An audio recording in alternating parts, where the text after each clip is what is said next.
Hi everyone. So ఇది day 1 of Ayodhya trip అనమాట. రీసెంట్గా ఇండియా వచ్చినప్పుడు నేను మా ఫ్యామిలీతో ట్రిప్ వేసాను అనమాట, అయోధ్య ఇంకా వారణాసికి. సో మార్నింగ్ హైదరాబాద్ నుంచి మేము 8:30కి అట్లా స్టార్ట్ అయిపోయినాము. 10:45కి ఎప్పుడు ఫ్లైట్ ఉండే.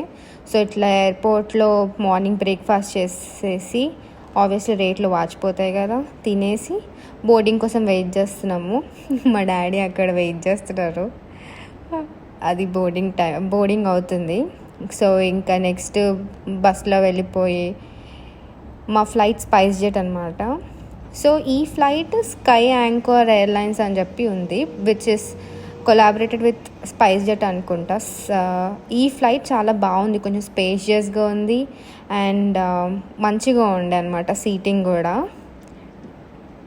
సో ఇక్కడ మా మమ్మీ చూడండి హాయ్ చెప్తుంది. చెప్పు, మళ్ళీ చెప్పు. తమ్ముడు కూడా హాయ్ ఫ్రెండ్స్. ఇంకా ఫైనల్లీ ఫ్లైట్ టేక్ ఆఫ్ అయిపోయింది. ఒక 1.5 hour ఉండే డ్యూరేషన్ హైదరాబాద్ టు అయోధ్య. అందరికీ మస్తు ఇంట్రెస్ట్ ఉంటుంది కదా టేక్ ఆఫ్, ల్యాండ్ అయ్యేటప్పుడు ఫ్లైట్ ఇట్లా క్యాప్చర్ చేయడం. ఇంకా ఫైనలీ అయోధ్య అయితే రీచ్ అయిపోయినాం, ఎయిర్పోర్ట్లో ల్యాండ్ అయిపోయినాం. తర్వాత అదే అండి అయోధ్య ఇంటర్నేషనల్ ఎయిర్పోర్ట్. ప్రజెంట్ అయితే ఇంకా డెవలప్ అయ్యే స్టేజ్లోనే ఉంది. ఆబ్వియస్లీ ఫ్యూచర్లో ఇంకా మంచిగా రీకన్స్ట్రక్ట్ చేస్తారు అనుకుంటా. అంత మంచి రామ మందిర్ కట్టినాక ఆబ్వియస్లీ ఇంటర్నేషనల్ ఎయిర్పోర్ట్ ఇంకా బాగా డెవలప్ అవుతుందని అనుకుంటున్నాం. సో మళ్ళీ ఇట్లా బస్ ఎక్కేసి ఈడ దిగేసినాం. అంత ఎక్కువ లాంగ్ డిస్టెన్స్ అయితే లేదు. So this is the arrival entry అవ్వగానే అదొక్కటే బెల్ట్ అయితే ఉంది ప్రజెంట్. మమ్మీ మళ్ళీ చెప్తుంది ఇక్కడ అయోధ్య వచ్చినామని. సో ఇక్కడ ఇంటీరియర్ అంతా బాగుంది. సో మంచి బ్యూటిఫుల్ పెయింటింగ్స్ అయితే ఉన్నాయి. సో రైట్ సైడ్ వచ్చేసి మాత్రం ఈ వాల్ ఆర్ట్ అయితే క్రేజీ ఉంది, అసలు చాలా అంటే చాలా బాగుంది. తర్వాత ఇక్కడ ఇట్లా వచ్చేసి నాకు ఇక్కడ ఓలా పికప్ జోన్స్ అని చెప్పి క్యాబ్స్ కోసం ఉన్నట్టుంది. అది వారణాసి పోస్చర్. మేమైతే ఆల్రెడీ ముందే తెలిసిన అంకుల్ వాళ్ళు ఉంటే ముందే బుక్ చేసేసుకున్నాం కారు. సో ఎయిర్పోర్ట్ నుంచి ఒక 2 kilometers దూరంలోనే ఉంది మేము బుక్ చేసుకున్న హోటల్. అయితే మేము వచ్చేసి హోటల్ పంచీలను, అది 5-star హోటల్ అనుకుంటా, అది బుక్ చేసుకొని ఉండే. సో ఇక్కడ ఈ అంకుల్ వచ్చేసిండు. సో మా డాడీకి తెలిసిన వాళ్ళు అనుకుంటా అది. సో ఇన్నోవా వచ్చేసింది, క్రిస్టా అనుకుంటా.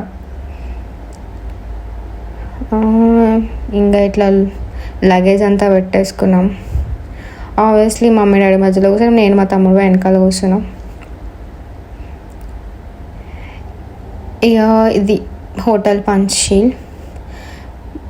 మంచిగా ఉంది రూమ్స్ అయితే, కానీ దోమలు ఉంటే అబ్బా ఒక లెఫ్ట్ అండ్ రైట్ ఆడుకునే మాతోటి. అదొక్కటే డ్రాబ్యాక్ చెప్తాను నేనైతే ఈ హోటల్కి. కానీ హోటల్ మంచిగానే ఉంది, మేము తీసుకున్నది అయితే బాగుండే. సో రాగానే ఐడి కార్డ్స్ అన్ని ఇచ్చేసి, ఇంకా ఫార్మాలిటీస్ ఉంటాయి కదా, అది ఇక్కడ మా డాడీ అక్కడ ఫిల్ చేసేస్తున్నాడు. సో మా మమ్మీ తమ్ముడితో కూర్చొని ఫోన్లోకి వెళ్ళుకుంటారు. ఇంకా చెక్ ఇన్ టైమ్స్ అన్నీ రాసేసి. సో మేము 2 rooms తీసుకుంటే, సో ఇది వచ్చేసి మనకి నార్మల్గా డబుల్ బెడ్ వచ్చేసింది. నాకు మమ్మీకి ఒక రూము, అటు పక్క రూమ్ నాకు. ఫస్ట్ రాగానే చూడాలి కదా రూమ్ ఎట్లుందని చెప్పి. మా డాడీ ఫుల్ టెన్షన్ పడతాడు, అమ్మ వీళ్ళు రూమ్ బాగాలేకపోతే నన్ను వేసుకుంటారు అని చెప్పేసి. అందుకే మా డాడీ ఇక్కడ చెప్తుండే ఫస్ట్ చూసుకోండి మా రూమ్ ఎట్లుందో అని చెప్పేసి. ఇంకా ఆబ్వియస్లీ రూమ్ టూర్, హోమ్ టూర్లు ఇవన్నీ కామనే కదా వీడియోస్లో. Bathroom is a very important thing. నీట్గా ఉండాలి, లేకపోతే కష్టం. ఇంత దూరం వచ్చి మంచిగా ఉండకపోతే అదొక చిరాకు వస్తుంది. సో నీట్గా అయితేనే ఉంది రెస్ట్ రూమ్. మనకు అమ్మాయిలకి ఏముంది, అద్దాలు చూడంగానే ఇంకా గన్ని సెట్ చేసుకోవడాలు. దిగంగానే మస్తు ఆకలి అవుతుండే. సో ఇక్కడ పక్కన రెస్టారెంట్ ఉంది, వెయిటింగ్ ఉంది. అబ్బా ఒక రేంజ్లో వెయిటింగ్ ఉండే. కానీ ఇక్కడ ఫుడ్ మాత్రం మంచిగా అనిపించింది నాకైతే. ఆబ్వియస్లీ నార్త్ సైడ్ అంటే ఇక ఆల్మోస్ట్ డైటింగ్ చేసినట్టే. రేట్ కొంచెం రీజనబుల్గా ఉండే. సో మేము వచ్చేసి kaju fried rice, paneer butter masala, ఇంకా జీరా ఫ్రైడ్ రైస్, జీరా ఉంటే మాత్రం జీరా రైస్కి ఉంటే మాత్రం కంపల్సరీ దాల్ చెప్పుకుంటాం. ఇంకా అది క్రిస్పీ కార్న్ మా తమ్ముడిది ఫేవరెట్ స్టార్టర్, అది ఇంకా అది కంపల్సరీ ఉండాలి. అది చూసిండంట మెన్యూలా. ఇంక పన్నీర్ వచ్చేసింది. ఈ ఫుల్ తినేసి ఫుల్ తిరగాలి కదా. సో ఇది మొత్తం బయట ఆ రెస్టారెంట్ది. So it's a very good view చెప్పాలంటే. హోటల్ మంచిగా ఉంది. ఒక్కడే డ్రాబ్యాక్ అయినా మస్తు దోమలు ఉండే. ఇంకా మనం దాన్ని ఏం చేయలేం, వాళ్ళ దాంట్లో మెయింటెనెన్స్ చేస్తే బాగుంటుంది. సో ఇక్కడ నార్మల్గా జనరల్ క్యూలో అయోధ్యలో వెళ్ళాలంటే 2 కిలోమీటర్స్ నడిచేసి ఎంట్రీ నుంచి పోవాలంట. సో మేము ఇట్లా వెహికల్ వచ్చేసినాం కాబట్టి ఈ గల్లీలో అయితే కారు పోదు అని చెప్పి మేము నడుచుకుంటూనే పోయిండే. సో ఇక్కడ గేట్ 2, గేట్ 3 అని చెప్పి డిఫరెంట్ గేట్స్ ఉన్నాయి. సో ఇది స్పెషల్ క్యూలో పోవాలంటే ముందు రోజే మన నేమ్స్తో వాళ్ళు అక్కడ బుక్లో రాసుకుంటారంట. సో వీళ్ళు వస్తారని చెప్పేసి. సో అక్కడ పక్కన సెక్యూరిటీ కూడా ఉంటాడు. సో ఇక్కడ వీళ్ళ దగ్గర ఒక బుక్ ఉంటుంది. ఆ బుక్లో మన నేమ్స్ ఉంటేనే వాళ్ళు ఓనిస్తారు. నువ్వెంత సీఎం అయినా ఎవరైనా కానీ నీ పేరు కంపల్సరీ ఉండాల్సిందే. సో లోపలికి పోయినాక ఫోన్స్ లేకుండా షూట్ చేయలేకపోయినా. సో ఇట్లా మంచిగా మందిర్ ఉండే, మంచిగా బాలరాముని చూసేసి దిల్ ఖుషిగా వచ్చేసి కార్లు ఎక్కేసినాం. ఈడ వీధులన్నీ చూస్తుంటే నేను అనుకున్నా, అరే బాలరాముడు ఫోటో తీసుకోవాలి మళ్ళీ హాస్టల్ పోయేటప్పుడు అని అనుకుంటున్నా. కానీ అయోధ్య వచ్చి మందిర్ ఉన్న మొత్తం ఓన్లీ ఆ ప్లేసెస్లోనే నాకు ఆ ఫోటో కనిపించింది. కానీ తర్వాత ఒక్క 500 మీటర్స్ బయటకు పోయినా కూడా నాకు ఒక్క ఫోటో కాదు కదా ఏం కనిపించాలి అసలు. అరే ఉన్నప్పుడే తీసుకోవాల్సిందే అనుకున్నాను. ఇక చూసారు కదా జనాలు అందరు నడుచుకుంటూ పోతున్నారు. ఇవన్నీ చిన్న చిన్న స్టాల్స్లు, అన్నీ రామ మందిర్ ఫోటోలు ఉన్నాయి. కానీ బాగుండే. మనకు అంత తిరగాలంటే అంత ఓపిక కూడా ఉండాలి. ప్రతి ఒక్క స్టోర్ ప్రతి ఒక్క షాప్ ఎక్స్ప్లోర్ చేయాలంటే అంత టైం లేదు. 3 డేస్లో ట్రిప్లో ఏం తిరుగుతామని చెప్పేసి ఇంకా సరే ఫోటో ఒక్కటి మిస్ అయిపోయినా అది నాకు ఇప్పటికీ కొంచెం బాధ ఉంది. బట్ ఒక్క స్వామీజీని ఎవరన్నా కలిసి నేను కొంచెం బాలరాముడు చిన్న విగ్రహం ఇచ్చిండు. సర్లే ఏదో ఒకటి అని చెప్పేసి అదైతే నేను అయోధ్యకి వెళ్ళి అది నాకు మెమొరీగా తీసుకొని వచ్చేసాను నేను. సో దీని తర్వాత ఈ అయోధ్యలో మేము పోయినప్పుడు ఏముందంటే మా నేమ్ వాళ్ళు ముందే రాపిచ్చారు అని చెప్పిండే బుక్లో. కానీ వాళ్ళకి కనిపించలేదు, ఏదో అయింది. మొత్తానికి 1 hour డీలే అయింది. సో మాకు కొంచెం సెక్యూరిటీ వాళ్ళంతా ఉండే కాబట్టి మేము వెళ్ళేసి ఒక 1/2 hourలో దర్శనం చేసుకొని బయటికి అయితే వచ్చేసినాము. సో ప్రోటోకాల్ అయితే ఉండే మా డాడీకి లక్కీగా. అట్లా ప్రోటోకాల్తో పోయేసి మేము బయటికి వచ్చేసినాం.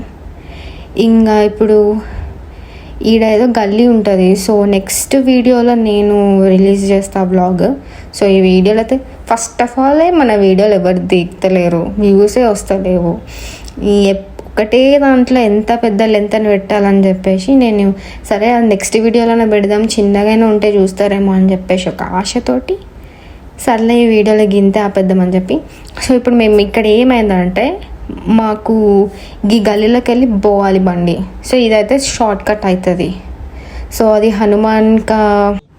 సో మేము ఇక్కడ హనుమాన్ గర్హి టెంపుల్కి పోతుండే, దానికోసమే రూట్ వెతుక్కుంటూ పోతున్నాం. సో డ్రైవర్కి కొత్తనే అనుకుంటా. బట్ ఒక అంకుల్ వచ్చి మా డాడీ తెలిసిన ఫ్రెండ్ వాళ్ళ తమ్ముడు అంట. అంకుల్ కొంచెం పెద్ద ఆయననే. ఆ అంకుల్ వచ్చిండు. నాకు ఇక్కడ అర్థం కాదు ఏంటంటే అయోధ్య మేము పోయినప్పుడు ఇచ్చారు బయట ఏదో ప్రసాదం ఇచ్చారు. కానీ నేను మొత్తం ట్రిప్లో అయితే అబ్జర్వేషన్ ఏంటంటే వాళ్ళు టెంపుల్స్కి వెళ్తే మనం తీసుకెళ్ళాలి ప్రసాదంగా ఆఫర్ చేసి మళ్ళీ వాళ్ళు వెంటనే ఇచ్చేస్తారు. లోపల ప్రసాదం అని చెప్పేసి ఏం పెద్దగా ఉండదు. ఇంత చిన్న గల్లీలు అంటే ఈ కారు కూడా పోతలేదు. కానీ వాళ్ళు అక్కడ ఉన్న వాళ్ళైతే చెప్తారు ఏం కాదు కారు పోతుంది వెళ్ళండి అని చెప్పేసి. సో ఈ హనుమాన్ అయితే మస్తు పవర్ఫుల్ అంట. కానీ ఎంత రష్ ఉందంటే మేము పోయినప్పుడు 50 degrees ఎంత ఉండి అక్కడ చూసారు కదా చెమటలు కక్కుతున్నారు అందరూ. అంటే రాంగ్ టైంలో పోయినాం, బట్ ఏం చేయలేం. ఎప్పుడు ప్రాప్తం ఉంటే అప్పుడే పోవాలి కదా. సో ఇక్కడ మేము ఏం చేస్తున్నాం అంటే బయట ప్రసాదం తీసుకుంటున్నామంట. అంటే ఇడ కొనుక్కొని మనం లోపలికి పోయి అది దేవుడి దగ్గర పెడితే ఇంకా ప్రసాదం అయి మన దగ్గరకు వస్తుంది. సో యాజ్ యూజువల్ సో ఇంకా మేము ఇట్లా లోపలికి పోతున్నాం హనుమాన్ గడి టెంపుల్ దర్శనం చేసుకోనికి. మా అమ్మతో ఉరుకుతూనే ఉంది అసలు వేడికి తట్టుకోలేక. సో నేను నెక్స్ట్ వ్లాగ్లో పెడతా ఫుల్ వీడియో ఎట్లా దర్శనం చేసుకున్నాం ఏందని. సో మా ఛానల్ అయితే ప్లీజ్ కొంచెం సబ్స్క్రైబ్ చేసుకోండి, మమ్మల్ని కూడా కొంచెం ప్రోత్సహించండి please. So wait for the next video, please do subscribe. And ఎవరైతే చూస్తుర్రో 100 వ్యూస్ వాళ్ళందరికీ thank you so much. Please do subscribe.